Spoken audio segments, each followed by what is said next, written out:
In this simple video tutorial, I'm going to share with you how to change charging limit on iPhone. Changing the charging limit on your iPhone, such as using Apple's optimized battery charging feature, helps extend battery life by reducing the strain on the lithium-ion battery.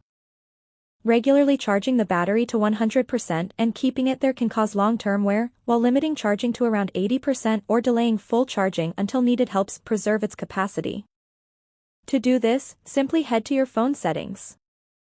On the settings page, select battery. You will want to head to charging. Now as you can see, my charging limit is on 100%, which is not good for my battery life span long term. It's always better to place it at around 80 to 85%. Charging to this level helps minimize stress on the battery, reducing wear and prolonging its overall lifespan. It's beneficial to avoid letting the battery drop below 20% regularly, as deep discharges can also harm your battery. 80 to 85% charging limit also reduces heat buildup, which is another key factor in battery degradation, ensuring better performance and longevity over time. That's how easy it is to change charging limit on your iPhone.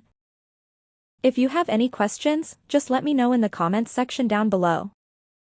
Please don't forget to leave a like, share and subscribe for more video tutorials like this one.